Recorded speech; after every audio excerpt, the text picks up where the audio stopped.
so that people who are viewing this remotely can watch it. That's right. You old guys, got to watch yourselves. That's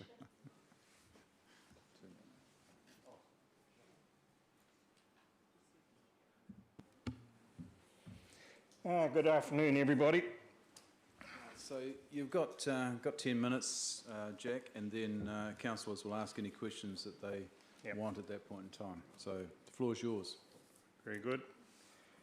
First question you had was the separation of waste and stormwater.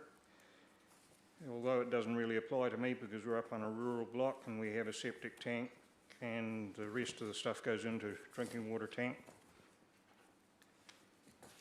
We would, if it came to the crunch, we'd prefer to pay our own way, and that will depend on the council making its mind up on a decision that they've left under deferral to allow the property to be changed to a full rural place or stay in the rural urban situation we've got now. And that was because we access the highway from State Highway 1. And as I say, it's until you guys make your mind up what we're going to be. Question 2, option 3, my answer there is yes to the library roof. It amazes me that we have no local builders capable of repairing the roof. I can't say much more than that because obviously it would have been done by now. You've had the money set aside to do it. Can it not be shifted in a broken down state in a manner that would allow it to be reconstituted on another site? Be a fancy looking wool shed. Question 3, option 4, special rural fund. Yep, go and do it. The answer is yes to that one. I've got this last one as other comments, and it's in relation to the attachment that I sent to you guys. Did you want to question me on anything up to now, or do I just carry on? No, just carry on, yeah. It frustrates me that this whole info sheet is about reducing debt, yet at the same time we're talking about expensive projects that are in the works or underway. I don't know who came up with the idea of, or who does some preliminary investigations into how you're going to attack these big projects, but they're out of phase with what the district needs or can afford. 2 projects that are looming on the horizon are the sewage ponds and the East Gore water treatment plant in line with the bridge that you hope to get. Does nobody on the council have the ability to think outside the square? The sewage ponds. During the recent floods, the flow rate of the Mataura River peaked at 2,400 cubics. The ponds are approximately 300 metres wide by 800 metres long by about a metre deep. So their contents are approximately 240,000 cubic metres. Therefore, if the flood had breached the ponds, it would have flushed them in 100 seconds. 1 minute and 40 seconds of that flood, if it had gone over the wall, would have cleaned it out or done a good job of starting it. I can thank Councillor Cliff Bolger, who I hoped would be here today, for invoking that out of the square thought, because we were having a cup of coffee up at the North Door Dairy. And I asked him what he was going to do if it ever happened. And he just stood there and put his arms out and he said, problem solved. I didn't think it was very clever. It was going to be a bigger problem, wasn't it? You'd have seen him floating past your driveway, Tracy. I'll quote him on that at some point. Finally, I attached a fairly wordy document here, and the people that need to read it are the ones on the council. The $3 million plus that could be saved and used to reduce the debt. Forget that silly looking bridge and just build the pipeline.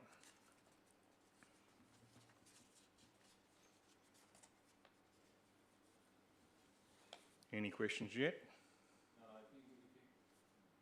If you can just go right through and then councillors will ask any questions they have. Might need my huffer to get through this. Hi folks, I thought I should bring you up to speed with a recent adventure through the resource consent process, which is related to the water pipes from the Jacobstown wells to the East Gore water treatment plant. What you can do, Jack, though, sorry, and I should have said it before, is take it as read that councillors have read the submissions right through. So you don't, unless you want to, you're more than welcome to read through, but you don't have to. I'll give it a go. Yeah. A bit simple to start with because the whole project exploded out into a multi-headed beast with multiple Facebook posts and resulting in the Mayor placing a 2-page Q&A session with a presumably ratepayer funded centre spread near Matera ensign. I've put the email or the internet address for the 2-page ensign thing there. That might have been the end of it, but unfortunately, or perhaps fortunately, there were some large errors in this article. Position of potential bridge sites, huge distance errors, etc.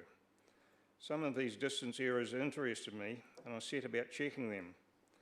Simply could not make them fit in the space that they were said to. It was not until some time later, while checking the government tenders page, that a request for interested parties for part of the pipeline construction described how a size upgrade for a section of the existing pipeline was required in Maitland Street. This explained the missing section of pipeline distance and increased the pipeline distance plus cost.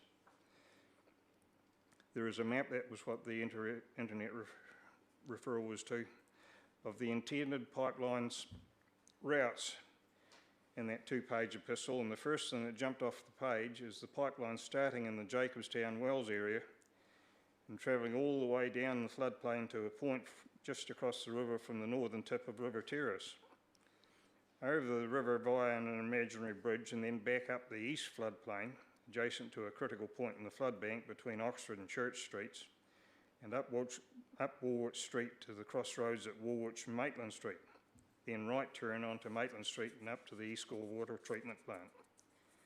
Quite a hefty distance when you think about it, especially when you have to pump the water on the way up. Next thing most noticed is why the heck do all that work when you could simply put a trench in the riverbed, run the pipes through a structure that lies in the trench, concrete it over so nothing can impede the flow or entrap debris during flood conditions to keep the folk at the environment and south end happy. That pipeline is virtually straight by comparison. Wouldn't that be the sensible option? The last 2+ months have seen the river drop to a very low level, which would have made the pipeline and a trench construction very simple. So now we come to the infamous bridge the council have chosen. To place this bridge at the chosen site requires the pipeline to be nearly twice the length of that required for just Maitland Street. Another little secret popped out at the hearings. They'd now calculated that the pipeline cost will be $871 per metre.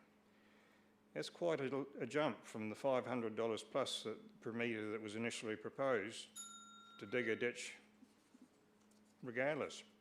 Sorry to interrupt there, Jack, but the bell is 8 minutes, so you've got another 2 minutes to go. Righto. I'll skip a lot of that because, as you said, you guys have got it.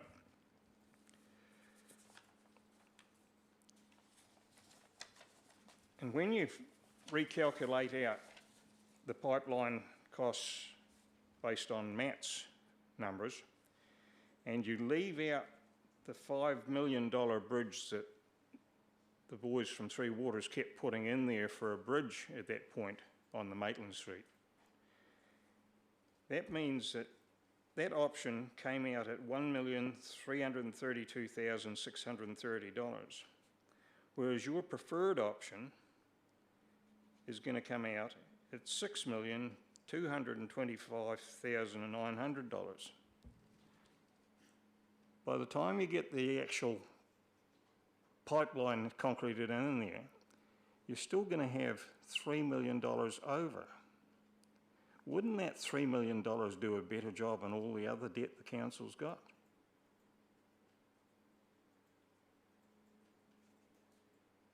hope you're taking that on board. That's about it. I've got other numbers here that back it all up, but... Okay, look, thank you, Jack, and I guess what you've said is no surprise to Council.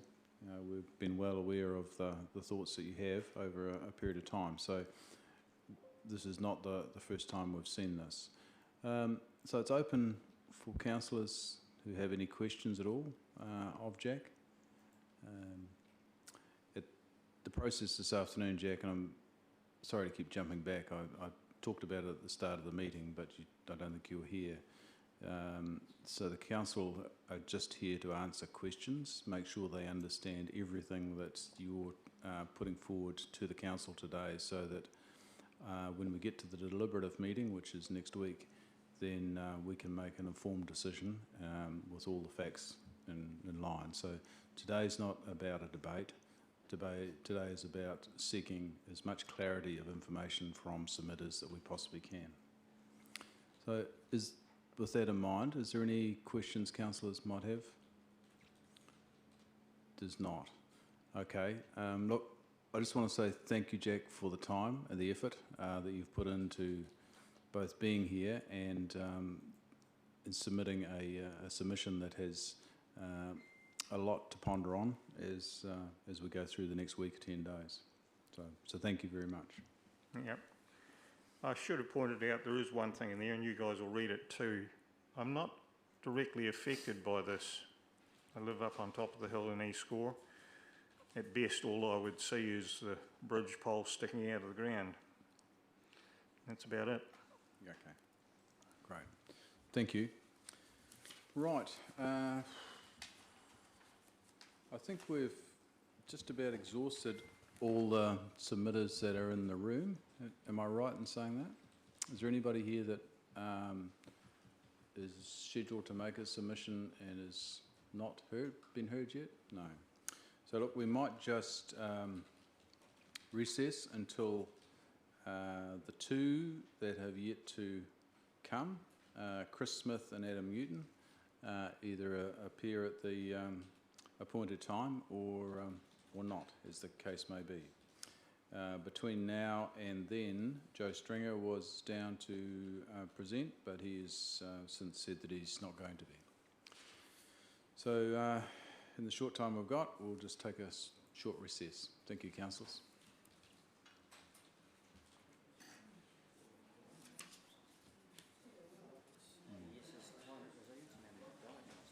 Oh, really? Who was he?